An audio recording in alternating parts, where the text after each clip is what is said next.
Good morning friends, my self Lalit Kumar Yadav, MSc second semester. मेरा seminar topic है first paper का application of anatomical studies in synthetics, archaeology, climate study, pharmacology, forensic science and biomedical research. तो इतने बारे में हम लोग जानेंगे। तो एक एक करके देखते जाते हैं। तो सबसे पहले आता है आर्कियोलॉजी। आर्कियोलॉजी क्या होता है? यह पुरातत्व विज्ञान होता है जो पुराने वस्तुओं का, पुराने चीज़ों का हम अध्ययन करते हैं।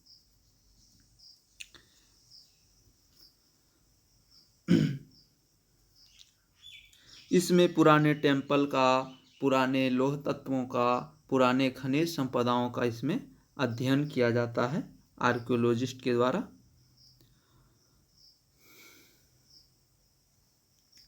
तो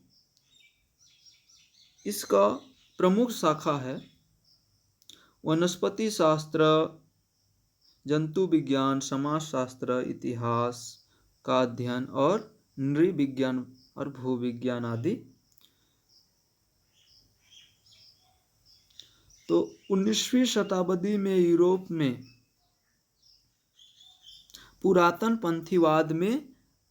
पंथीवाद का विकास हुआ।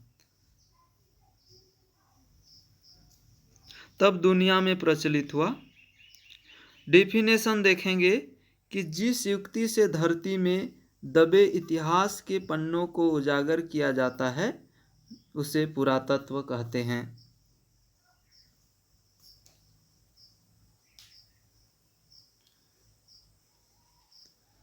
प्रोसेस देखते हैं। क्षेत्र का परीक्षण। क्षेत्र का परीक्षण आर्कियोलॉजिस्ट के द्वारा होता है, जिसमें आर्कियोलॉजिस्ट बताते हैं कि उस क्षेत्र में ये चीज़ संभव हो सकता है। तो इसमें हम लोग कुछ सिस्टम का उपयोग करते हैं, वो है रिमोट सेंसिंग, लेडार और लेजर अल्टीमीटर।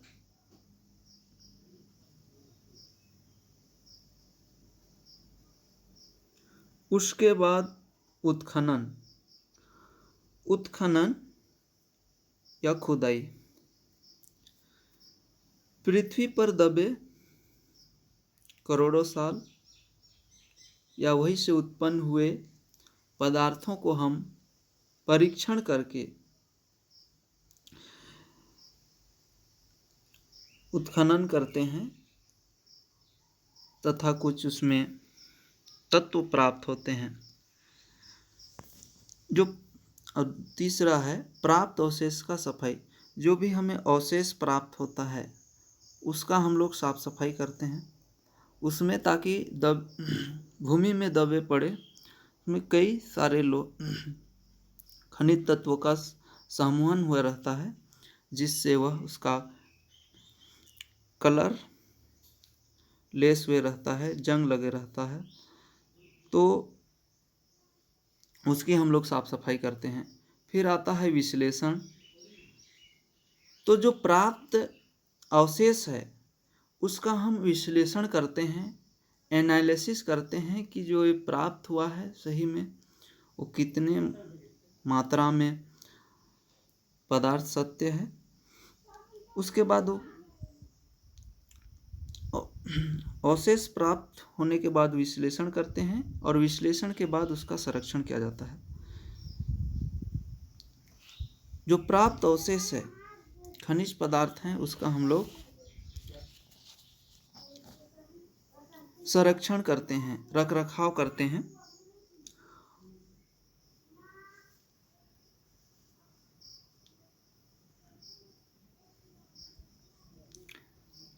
आगे देखते हैं क्लाइमेट स्टडी। जलवायु के बारे में हम लोग जानते हैं कि जलवायु क्या होता है।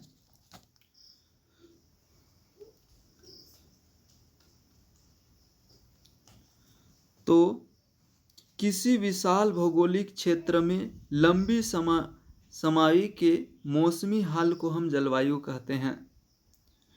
तो जो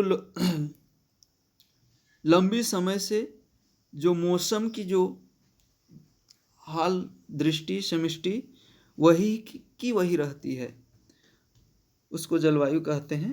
जैसे राजस्थान में जो पृथ्वी का तापमान है वह गर्म और शुष्क रहता है,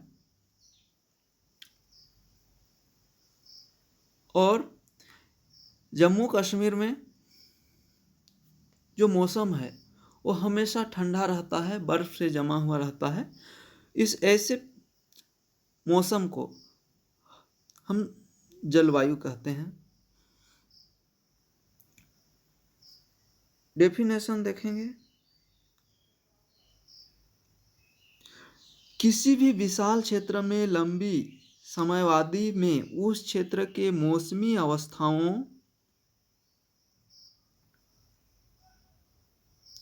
एवं विविधताओं के कुल योग है।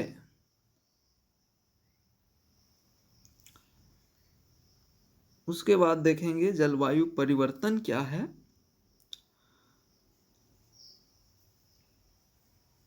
तो क्लाइमेट चेंज से आशय है कि जलवायु में दिखने वाला बदलाव।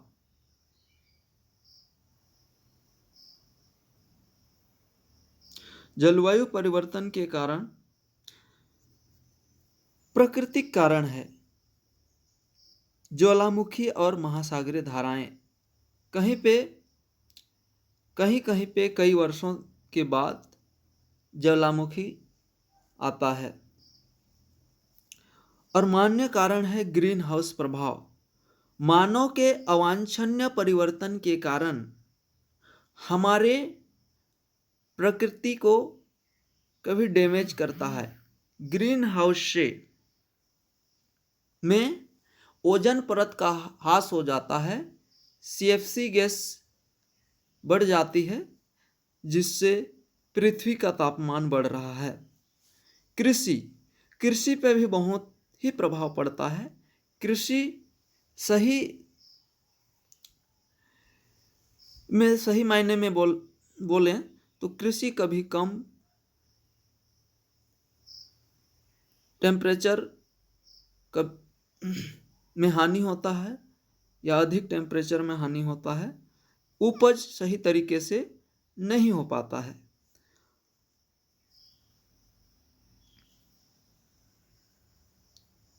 जीवाश्म ईंधन का प्रयोग, हम लोग वनों की कटाई कर दे रहे हैं और अपने जीवन की दैनिक क्रियाओं की पूर्ति कर रहे हैं, जिससे भी हमारा जलवायु को डैमेज कर दे रहा है, पर्यावरण क्षति पहुंच रहा है।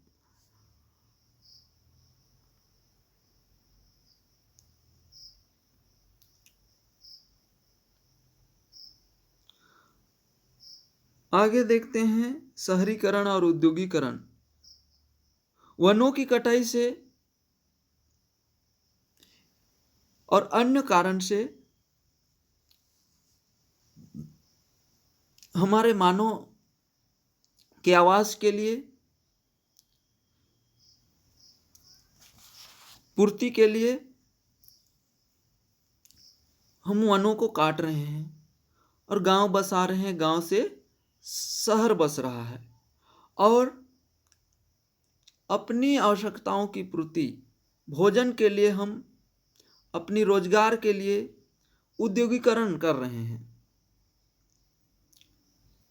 कई सारे औद्योगिकरण कर रहे हैं, जिससे भी पर्यावरण प्रदूषित हो जा रहा है। पांचवा है जलवायु परिवर्तन के दुष्परिणाम। दुष्परिणाम क्या है? अतिवृष्टि, अनावृष्टि, असामयिक वर्षा, सूखा, बाढ़, ये सब जो है हो रहे हैं। कृषि प्रारूप देखते हैं तो उत्पादन में कमी होता है, बढ़ोतरी होता है, आगे देखते हैं कीटनाशकों मानव पर प्रभाव।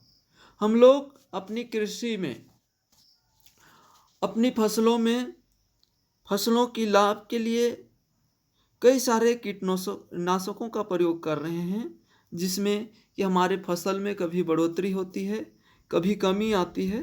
तो हम अपने लाभ के लिए करते हैं, लेकिन इसका भी बुरा प्रभाव हमें पड़ रहा है, भोजन पर प्रभाव पड़ रहा है।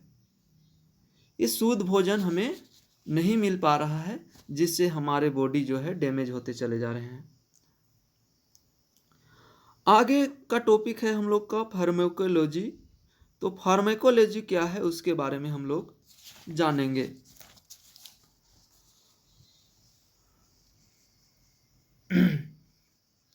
औषध विज्ञान में हम जीवों को दिए जाने वाले दवाओं और उनका प्रभाव का हम अध्ययन करते हैं, इसको हम फार्माकोलॉजी कहते हैं।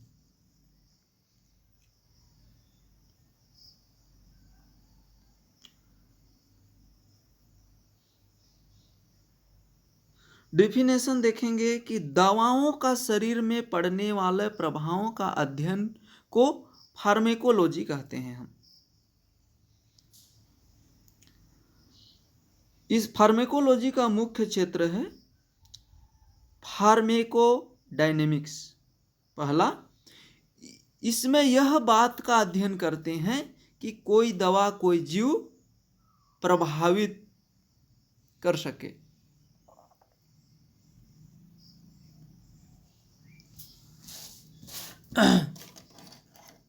दूसरा है फार्माकोकाइनेटिक्स। यह बात है, इसमें यह अध्ययन करते हैं कि जीव किसी दवा के प्रति क्या है, प्रतिक्रिया देता है और दवा को कैसे प्रभावित करता है, इसके बारे में इसमें अध्ययन करते हैं। आगे देखते हैं डिवीजन में यह जानते हैं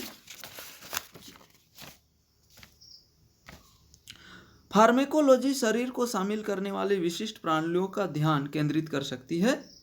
यह शारीरिक प्रणाली संबंधित विभाजन शरीर के विभिन्न प्रणालियों में दवाओं का प्रभाव को अध्ययन करते हैं। पहला है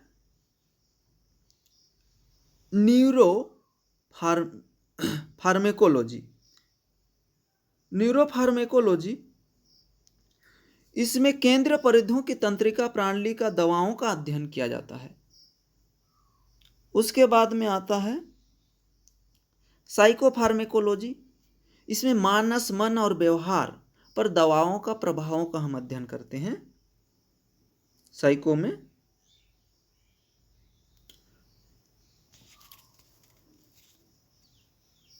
और इम्यूकोफार्माकोलॉजी में हृदय, वृक्क, अंतःस्रावी, औषध विज्ञान, ये सब शामिल हैं। और फार्माको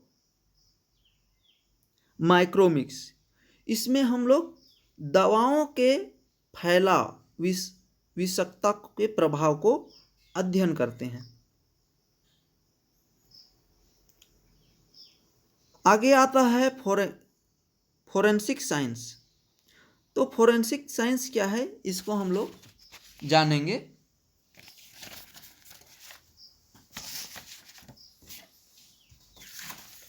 ये जो फोरेंसिक साइंस है,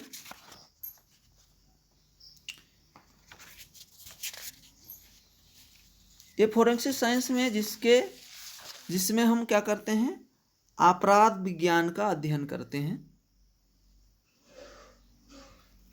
अपराध वाले जगह से प्राप्त सबूत या कोई सैंपल, फिंगरप्रिंट, बाल, जूते, चप्पल, फोरेंसिक लैब में इसका विश्लेषण, अपराधी के बारे में कुछ जानकारी प्राप्त करते हैं। इसका सब डिवीजन देखेंगे कि होता क्या है। चित्रों की जालसाजी और प्रतिलिपि का पता लगाने और पहचान करने में 8 फोरेंसिक्स का उपयोग हम करते हैं। दूसरा है ब्लड स्टेन पैटर्न एनालिसिस, किसी भी ज्ञात संदिग्ध अपराध स्थल को रक्त विज्ञान का हम अध्ययन करते हैं इसमें।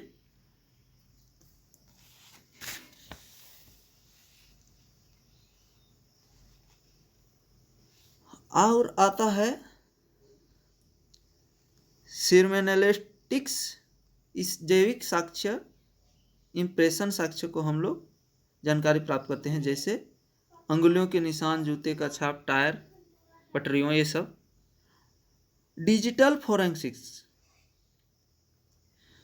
ये इलेक्ट्रॉनिक डिजिटल मीडिया से डाटा को पुनर्प्राप्त करने के लिए जिस वैज्ञानिक तरीकों और पद्धति का हम जानकारी लेते हैं, इसी को डिजिटल फोरेंसिक्स कहते हैं।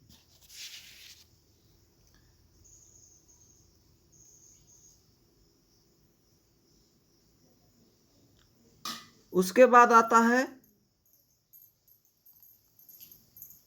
Forensic chemistry. फोरेंसिक केमिस्ट्री क्या है?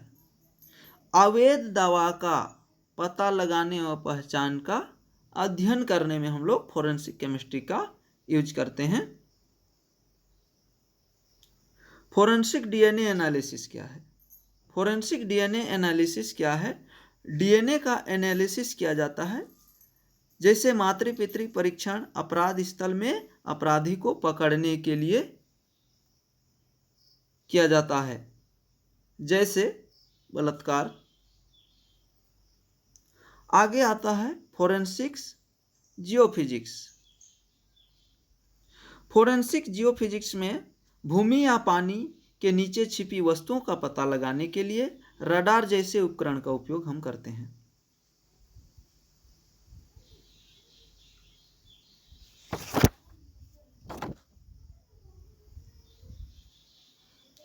आगे आता है बायोमेडिकल रिसर्च। बायोमेडिकल रिसर्च क्या है? बायोमेडिकल रिसर्च विज्ञान का वह व्यापक क्षेत्र है जो लोगों और जानवरों तथा प्लांट में भी मृत्यु का कारण बनने वाले रोगों को रोकने और इलाज के तरीकों को तलाश करता है। आगे इनके निम्न प्रकार हैं रिसर्च के।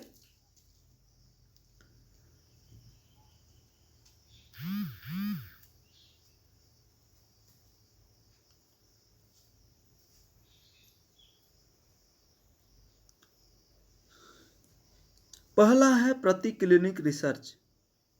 प्रति क्लिनिक रिसर्च क्या है? ये जो प्रति क्लिनिक रिसर्च है, उन तंत्र को समझना है जो लोगों के साथ नैदानिक अनुसंधान का कारण बन सके। आमतौर पर काम को नैतिक स्वीकृतियों व्यक्ता नहीं होती है, आवश्यकता नहीं होती है। चिकित्सकों के बजाय वैज्ञानिकों के द्वारा परीक्षण किया जाता है। इसमें चिकित्सकों के बजाय वैज्ञानिक के द्वारा परीक्षण किया जाता है। अस्पताल के बजाय विश्वविद्यालय और कंपनी में होता है।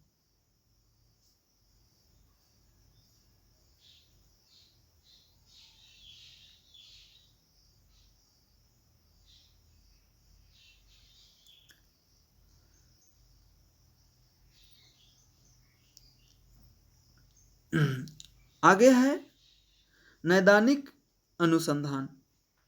दूसरा, नैदानिक अनुसंधान लोगों के साथ किया जाता है। आमतौर पर चिकित्सक के द्वारा देखरेख किया जाता है और यहाँ पे प्रायोगिक विषय के रूप में नैदानिक अनुसंधान लोगों के साथ किया जाता है, जो कि अस्पताल या अनुसंधान क्लिनिक नैतिक अनुमोदन की आवश्यकता होती है। इसमें लोगों को अनुसंधान करके बीमारी का पता लगाते हैं।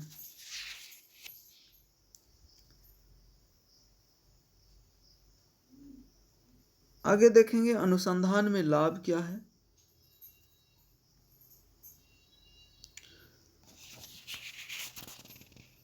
इसमें बहुत सारे बीमारियों के लिए हमें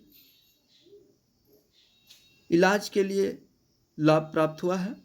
खसरा, पोलियो, टीका, मधुमेह, इंसुलिन उपचार, विकृतियों का उपचार, रक्तचाप, उच्च रक्तचाप, ये इत्यादि इत्यादि।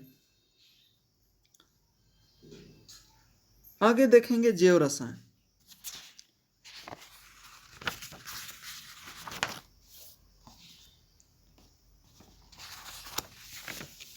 आगे विशेषता एवं क्षेत्र देखते हैं। विशेषता एवं क्षेत्र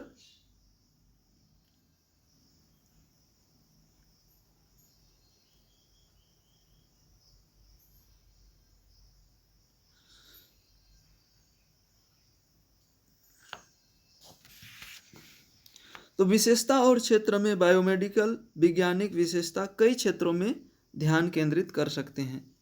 पहला है जैव रसायन। जैव रसायन कोशिका की रासायनिक संरचना, सीरम, प्लाज्मा और जैव प्रक्रिया को पीछे रसायन शास्त्र का अध्ययन करता है। दूसरा है आणविक जीव विज्ञान। यह आणविक श्रृंगार जीवों की प्रतिक्रियाओं का अध्ययन करते हैं। बायोफिजिक्स, इसमें जीवित कोशिका ऊतकों में किया जाता है। आणविक जीव रसायन, इसमें आणविक श्रृंगार किया जाता है। और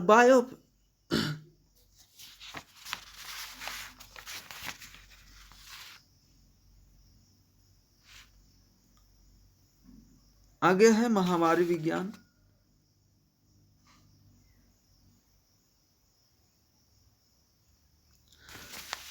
महामारी विज्ञान में एक आबादी एवं जनसंख्या की विशेषता, रोगों की घटनाओं का संचरण का अध्ययन करते हैं हम लोग। और जेनेटिक्स में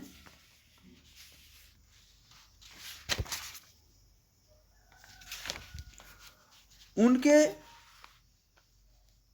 डीएनए और जीन जानवरों या मनुष्यों में जो असामान्य वजह है और उसमें जो बीमारी उत्पन्न होता है जेनेटिक्स से, उसका अध्ययन करेंगे। हेमोलॉजी क्या है? हेमेटोलॉजी रक्त का अध्ययन, जैसे रक्त कोशिकाएं और तंत्र का अध्ययन करते हैं।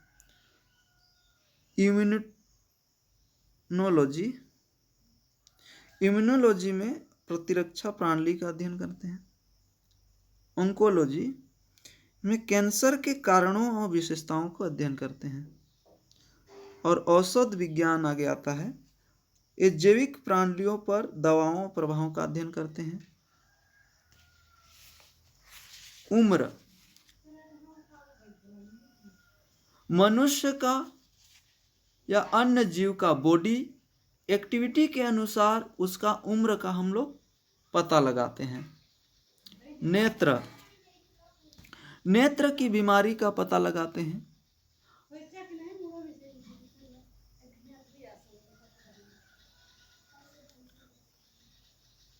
और औषध रसायन विज्ञान है आगे एक, तो इसमें औषधि उपयोग करके यौगिक का अध्ययन करते हैं। तो हम लोग निष्कर्ष निकालते हैं कि ये होता क्या है। तो जो मेडिकल रिसर्च होता है वो व्यापक क्षेत्र प्लांट तथा एनिमल में बीमारी और मृत्यु के कारण जो बनने वाले रोगों को रोकने और इलाज की तलाश करता है। तो यहीं से मेरा सेमिनार टॉपिक समाप्त होता है।